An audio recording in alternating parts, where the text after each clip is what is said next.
Hello friends, welcome to daily exam bytes YouTube channel. ఈరోజు మనం March 28 current affairs చూసుకుందాం. చాలా మంచి క్వశ్చన్స్ ఉన్నాయి. వీడియో లాస్ట్ వరకు చూడండి. ఫస్ట్ క్వశ్చన్, 2026లో నేపాల్ యొక్క అతి పిన్న వయస్కుడైన ప్రధానమంత్రి ఎవరు? కరెక్ట్ ఆన్సర్ చూసుకుంటే ఆప్షన్ ఏ బాలేంద్ర షా అండి. బాలేంద్ర షా గారు నేపాల్ 47వ ప్రధానమంత్రి అండి. ఇంతకుముందు ఆయన కాట్మాండ్ మేయర్గా పనిచేశారు. ఆయన వయసు 35 సంవత్సరాలు. రాష్ట్రపతి రామచంద్ర పౌడెల్ గారు శీతల్ నివాస్‌లో ఆయనకు ప్రమాణ స్వీకారం చేయించారు. రాష్ట్రీయ స్వతంత్ర పార్టీ 275లో 182 సీట్లు గెలుచుకుందండి. సో, అన్ని కీ పాయింట్స్ గుర్తుంచుకోవాలి. మన క్వెషన్ ఏంటంటే 2026లో నేపాల్ యొక్క అతి పిన్న వయస్కుడైన ప్రధానమంత్రి ఎవరు? కరెక్ట్ ఆన్సర్ బాలేంద్ర షా అండి. ఇతను నేపాల్‌కి ఎన్నవ ప్రధానమంత్రి అండి? 47వ ప్రధానమంత్రి అండి. ఈయన వయసు ఎంత అండి? 35 సంవత్సరాలు. ఈయన ఇంతకుముందు కాట్మాండ్ మేయర్‌గా కూడా పనిచేశారు. అయితే అక్కడ రాష్ట్రపతి ఎవరండి? రామచంద్ర పౌడెల్ గారు శీతల్ నివాస్‌లో ఆయనకి ప్రమాణ స్వీకారం చేయించారండి. రాష్ట్రీయ స్వతంత్ర పార్టీ మొత్తం ఎన్నండి? 275లో 182 సీట్లు గెలుచుకుందండి. ఓకేనా? Next question. ఐఎఫ్ఎఫ్‌టి 2026 ఢిల్లీలో లైఫ్ టైమ్ అచీవ్‌మెంట్ అవార్డ్ ఎవరికి లభించింది? కరెక్ట్ ఆన్సర్ చూసుకుంటే ఆప్షన్ సి నందమూరి బాలకృష్ణ గారికండి. ఈ award international film festival of Delhi ప్రదానం చేశారండి. ఐఎఫ్ఎఫ్‌టి అంటే ఫుల్ ఫామ్ అదేనండి. International film festival of Delhi. 2025లో ఆయనకు పద్మభూషణ్ అవార్డు కూడా అందుకున్నారు. మీకు ఆల్రెడీ తెలిసే ఉంటుంది. మనం ఆల్రెడీ చెప్పుకున్నాం కూడా. భారత సినిమా రంగంలో 5 దశాబ్దాల పాటు చేసిన సేవలకు ఈ అవార్డు వచ్చిందండి. ఈ కార్యక్రమం ఎక్కడ జరిగిందండి? భారత్ మండపం న్యూఢిల్లీలో జరిగిందండి. సో, మన క్వెషన్ ఏంటంటే IFFT 2026 life time achievement award ఎవరికి లభించింది అంటే correct answer option C Nandamuri Balakrishna గారండి. ఈ ఐఎఫ్ఎఫ్‌టి ఫుల్ ఫామ్ ఏంటండి? International film festival of Delhi అండి. ఓకేనా? అయితే 2025లో పద్మభూషణ్ కూడా బాలకృష్ణ గారికి వచ్చిందండి. ఈయన భారతీయ సినిమా రంగంలో 5 దశాబ్దాల పాటు చేసిన సేవలకి ఈ అవార్డు ఇచ్చారండి. అయితే ఈ కార్యక్రమం ఎక్కడ జరిగిందంటే భారత్ మండపం న్యూఢిల్లీలో జరిగిందండి. ఓకేనా? Next question. ప్రపంచంలో తొలి పూర్తి 3D ప్రింటెడ్ బూస్టర్ ఇంజిన్ అగ్నైట్ విజయవంతంగా పరీక్షించిన సంస్థ ఏది? కరెక్ట్ ఆన్సర్ చూసుకుంటే ఆప్షన్ డి అగ్నికుల్ కాస్మోస్ అండి. అగ్నికుల్ కాస్మోస్ చెన్నైకి చెందిన స్టార్టప్ సంస్థ అండి ఇది. ఈ అగ్నైట్ ఇంజిన్ పూర్తి 3D ప్రింటింగ్ టెక్నాలజీతో తయారు చేయబడిందండి. ఈ ఇంజిన్ కేవలం 7 రోజుల్లో తయారు చేయగలుగుతున్నారండి. ఇది 1 మీటర్ పొడవు కలిగి ఉండి ఒకే భాగంగా తయారు చేసిన అతి పెద్ద ఇంకోనెల్ రాకెట్ ఇంజిన్ అండి ఇది. సో, గుర్తుంచుకోవాలి. ప్రపంచంలో తొలి పూర్తి 3D ప్రింటెడ్ బూస్టర్ ఇంజిన్ పేరేంటండి? అగ్నైట్.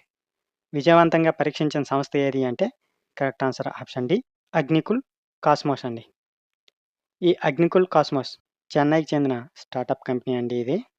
ఈ అగ్నైట్ ఇంజిన్ పూర్తి 3D ప్రింటింగ్ టెక్నాలజీతో తయారు చేయబడింది.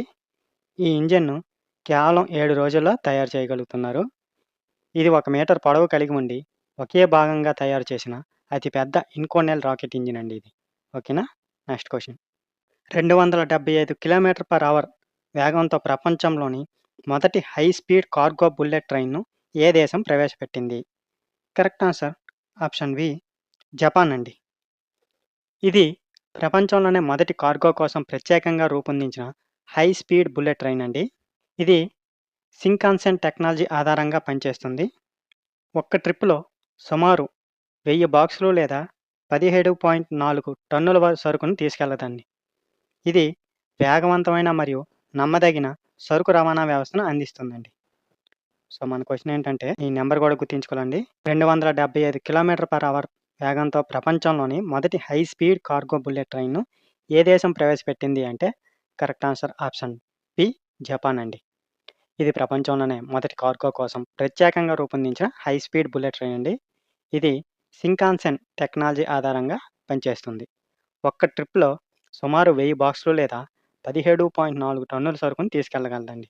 ఇది వేగవంతమైన మరియు నమ్మదగిన సరుకు రవాణా వ్యవస్థను అందిస్తుంది. ఓకేనా? Next question. సెన్సస్ 2027 కోసం బ్రాండ్ అంబాసిడర్‌గా ఎవరిని నియమించారు? Correct answer option D Sudarshan Patnaik అండి. 2014లో పద్మశ్రీ అవార్డు పొందారండి. ఈ సెన్సస్ 2 దశల్లో నిర్వహించబడుతుందండి. ఇది 16వ జనగణన అండి. ఈ సెన్సస్‌కు ప్రగతి మరియు వికాస్ అనే అధికారిక మస్కట్లు కూడా ఉన్నాయండి. సో, గుర్తుంచుకోవాలి. మన క్వెషన్ ఏంటంటే సెన్సస్ 2027 కోసం బ్రాండ్ అంబాసిడర్‌గా ఎవరిని నియమించారు అంటే correct answer option D Sudarshan Patnaik అండి. ఈయనకి ఎప్పుడండి పద్మశ్రీ వచ్చింది? 2014లో వచ్చింది. ఇది 16వ జనగణన అండి. అది కూడా గుర్తుంచుకోవాలి. మొత్తం 2 దశల్లో జరుగుతుంది. అయితే అఫీషియల్‌గా మస్కట్లు ఏమండి దీనికి? ప్రగతి మరియు వికాస్ అండి. ఓకేనా? Next question. 9వ ఫార్మామెడ్ 2026 సదస్సు ఎక్కడ నిర్వహించబడుతుంది? Correct answer option D New Delhi అండి. ఈ సదస్సు థీమ్ ఏంటంటే health care equity reaching every citizen of Viksit Bharat. ఈ కార్యక్రమాన్ని PhD chamber of commerce and industry మరియు ఫార్మాస్యూటికల్ డిపార్ట్మెంట్ కలిసి నిర్వహిస్తున్నాయండి. ఇది రసాయనాలు మరియు ఎరువుల మంత్రిత్వ శాఖ ఆధ్వర్యంలో జరుగుతుంది. సో, మన క్వెషన్ ఏంటంటే ఎనిమిదండి 9వ ఫార్మామెడ్ 2026 సదస్సు ఎక్కడ నిర్వహించబడుతుంది అంటే correct answer option D New Delhi అండి. అయితే ఈ సంవత్సరం థీమ్ ఏంటంటే health care equity reaching every citizen of Viksit Bharat అండి. అయితే ఈ కార్యక్రమాన్ని ఎవరు నిర్వహిస్తున్నారండి? PHD chamber of commerce and industry మరియు ఫార్మాస్యూటికల్ డిపార్ట్మెంట్స్ కలిసి నిర్వహిస్తున్నారండి. ఇది ఎవరి ఆధ్వర్యంలో జరుగుతుంది అంటే రసాయనాలు మరియు ఎరువుల మంత్రిత్వ శాఖ ఆధ్వర్యంలో జరుగుతుందండి. ఓకేనా? Next question. Noida international airport ఎవరు ప్రారంభించనున్నారు? Correct answer option B Narendra Modi గారండి. ఎక్కడుందండి ఈ నోయిడా ఇంటర్నేషనల్ ఎయిర్‌పోర్ట్ అంటే ఉత్తరప్రదేశ్‌లో ఉందండి. దీనిని జేవర్ ఎయిర్‌పోర్ట్ అని కూడా పిలుస్తారండి. ఇది భారతదేశంలో అతిపెద్ద విమానాశ్రయాల్లో ఒకటండి. సుమారు ఎంతండి? 11,200 కోట్లు వ్యయంతో పీపీపీ అంటే పబ్లిక్ ప్రైవేట్ పార్ట్నర్‌షిప్ మోడల్‌లో అభివృద్ధి చేస్తున్నారండి. సో, అన్ని కీ పాయింట్స్ గుర్తుంచుకోవాలి. సో, మన క్వెషన్ ఏంటంటే నోయిడా ఇంటర్నేషనల్ ఎయిర్‌పోర్ట్‌ను ఎవరు ప్రారంభించనున్నారు?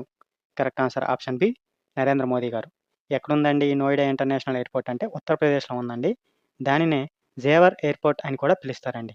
ఇది భారతదేశంలో అతిపెద్ద విమానాశ్రయాల్లో ఒకటి. అయితే వ్యయం ఎంతండి? 11,200 కోట్ల వ్యయంతో పీపీపీ మోడల్ అండి. అంటే పబ్లిక్ ప్రైవేట్ పార్ట్నర్‌షిప్ మోడల్‌లో అభివృద్ధి చేస్తున్నారు. ఓకేనా? Next question. Road over bridge వంటి మౌలిక సదుపాయాల అనుమతులను డిజిటలైజ్ చేసి వేగవంతం చేయడానికి ప్రారంభించిన పోర్టల్ పేరేమిటి? Correct answer option C prism SG అండి.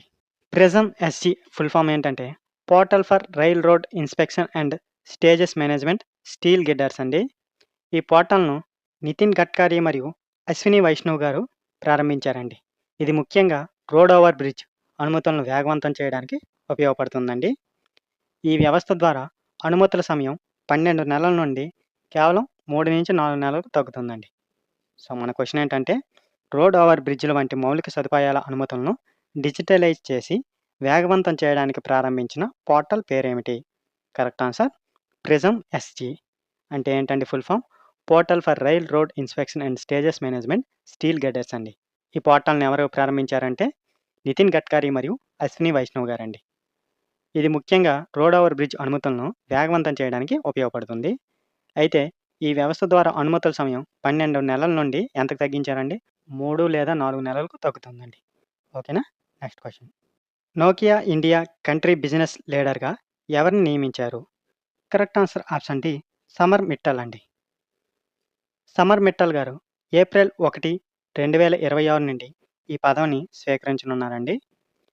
నోకియా సంస్థ ఏఐ, క్లౌడ్ మరియు 5జీ రంగాల్లో విస్తరణపై దృష్టి పెడుతుందండి. ఈ నియామకం భారతదేశంలో డిజిటల్ ఇన్‌ఫ్రాస్ట్రక్చర్‌ను బలోపేతం చేయడానికి సహాయపడుతుందండి. సో, గుర్తుంచుకోవాలి. మన క్వెషన్ ఏంటంటే నోకియా ఇండియా కంట్రీ బిజినెస్ లీడర్‌గా ఎవరిని నియమించారు? Correct answer option D Samar Mittal గారండి. అయితే ఇది ఎప్పటి నుంచి అమల్లోకి వస్తుందంటే ఏప్రిల్ 1, 2026 నుండి ఈ పదవి ఆయన స్వీకరించనున్నారండి. నోకియా సంస్థ ఏఐ, క్లౌడ్ మరియు 5జీ రంగాల్లో విస్తరణపై దృష్టి పెడుతుందండి. ఈ నియామకం భారతదేశంలో డిజిటల్ ఇన్‌ఫ్రాస్ట్రక్చర్‌ను బలోపేతం చేయడానికి సహాయపడుతుందండి. ఓకేనా? Next question. 2026లో వరల్డ్ ట్రేడ్ ఆర్గనైజేషన్ యొక్క 14వ మినిస్ట్రియల్ కాన్ఫరెన్స్ ఏ దేశంలో జరుగుతుంది? Correct answer option B Cameroon అండి. ఈ సమ్మిట్‌లో భారత ప్రతినిధి బృందాన్ని పీయూష్ గోయల్ గారు నాయకత్వం వహిస్తున్నారండి. భారత్ ఆహార భద్రత కోసం పబ్లిక్ స్టాక్ హోల్డింగ్‌పై శాశ్వత పరిష్కారం కోరుతుందండి. సో, గుర్తుంచుకోవాలి. చిన్న మత్స్యకారుల ప్రయోజనాలు రక్షించడంపై కూడా దృష్టి పెడుతుందండి. ఓకేనా? సో, ఈ డబ్ల్యూటీఓ వరల్డ్ ట్రేడ్ ఆర్గనైజేషన్ కార్యాలయం ఎక్కడుందండి? జెనీవా, స్విట్జర్లాండ్‌లో ఉందండి. మన క్వెషన్ ఏంటంటే 2026లో వరల్డ్ ట్రేడ్ ఆర్గనైజేషన్ యొక్క ఎన్నవదండి? 14వ మినిస్ట్రియల్ కాన్ఫరెన్స్ ఏ దేశంలో జరుగుతుంది? Correct answer option B Cameroon అండి. అయితే భారత్ ప్రతినిధి బృందాన్ని ఎవరు నాయకత్వం వహిస్తున్నారంటే పీయూష్ గోయల్ గారండి. భారత్ ఆహార భద్రత కోసం పబ్లిక్ స్టాక్ హోల్డింగ్‌పై శాశ్వత పరిష్కారం మరియు చిన్న మత్స్యకారుల ప్రయోజనాలను రక్షించడంపై కూడా దృష్టి పెడుతుందండి. అయితే ఈ డబ్ల్యూటీఓ ప్రధాన కార్యాలయం ఎక్కడుందండి? జెనీవా, స్విట్జర్లాండ్‌లో ఉందండి. ఓకేనా? Next question. PM Shramyogi Maandhan Yojana కింద 60 సంవత్సరాల తర్వాత నెలకు ఎంత పెన్షన్ ఇస్తారు? కరెక్ట్ ఆన్సర్ ఆప్షన్ సి రూ. 3000 ఈ పథకం అసంఘటిత కార్మికుల కోసం రూపొందించబడిందండి. ఈ పథకంలో కనీసం 55 నుంచి నెలసరి చందా ప్రారంభమవుతుంది. ఈ పథకంలో చేరడానికి వయసు 18 నుండి 40 సంవత్సరాల మధ్య ఉండాలి. ఈ పథకం ఈపీఎఫ్ లేదా ఎన్‌పీఎస్ వంటి పెన్షన్ లాభాలు లేని వారికి ఉపయోగపడుతుందండి. సో, గుర్తుంచుకోవాలి. పీఎం శ్రమయోగి మాన్‌ధన్ యోజన కింద ఎంతండి వయసు? 60 సంవత్సరాలు తర్వాత నెలకి ఎంత పెన్షన్ ఇస్తారు అంటే కరెక్ట్ ఆన్సర్ ఆప్షన్ సి 3000 అండి. ఈ పథకం అసంఘటిత కార్మికుల కోసం రూపొందించబడిందండి. ఈ పథకంలో కనీసం నెలసరి చందా ఎంత నుండి ప్రారంభమవుతుందండి? 55 నుంచి ప్రారంభమవుతుంది. ఈ పథకంలో చేరడానికి వయసు ఎంత ఉండాలండి? 18 నుండి 40 సంవత్సరాల మధ్య ఉండాలండి. ఈ పథకంలో ఈపీఎఫ్ లేదా ఎన్‌పీఎస్ వంటి పెన్షన్ లాభాలు లేని వారికి ఉపయోగపడుతుందండి. ఓకేనా? Next question. ఎన్‌సీబీసీ చైర్పర్సన్‌గా బాధ్యతలు స్వీకరించిన వారు ఎవరు? Correct answer option B Sadhvi Niranjan Jyoti అండి. ఎన్‌సీబీసీ అంటే తెలుసు కదండీ! National commission for backward classes అండి. ఈ సంస్థకు ఎప్పుడండి? 2018లో 102వ రాజ్యాంగ సవరణ ద్వారా రాజ్యాంగ హోదా ఇవ్వబడిందండి. ఈ సంస్థ ఓబీసీ వర్గాల సంక్షేమం కోసం పనిచేస్తుందండి. సో, గుర్తుంచుకోవాలి. ఎన్‌సీబీసీ అంటే ఏంటండి? National commission for backward classes చైర్పర్సన్‌గా బాధ్యతలు స్వీకరించింది ఎవరు అంటే correct answer option B Sadhvi Niranjan Jyoti అండి. అయితే ఇది ఎప్పుడండి రాజ్యాంగ హోదా ఇవ్వబడిందంటే 2018లో ఎంతండి? 102వ రాజ్యాంగ సవరణ ద్వారా రాజ్యాంగ హోదా ఇవ్వబడిందండి. ఈ సంస్థ ఓబీసీ వర్గాల సంక్షేమం కోసం పనిచేస్తుందండి. ఓకేనా? Next question. Quiz of the day అండి. మనం ఆల్రెడీ ఈ క్వెషన్ గురించి డిస్కస్ చేసాం. ఆన్సర్ తెలిస్తే కింద కామెంట్‌లలో చెప్పండి. సెన్సస్ 2027 కోసం బ్రాండ్ అంబాసిడర్‌గా ఎవరిని నియమించారు? కరెక్ట్ ఆన్సర్‌ని కామెంట్‌ల రూపంలో చెప్పండి. ఈ వీడియో మీకు ఉపయోగపడితే లైక్ చేయండి. అలాగే మీ ఫ్రెండ్స్‌కి కూడా షేర్ చేయండి. ఇలాంటి కరెంట్ అఫైర్స్ కోసం మా ఛానల్‌ని సబ్స్క్రైబ్ చేయండి. Thank you for watching.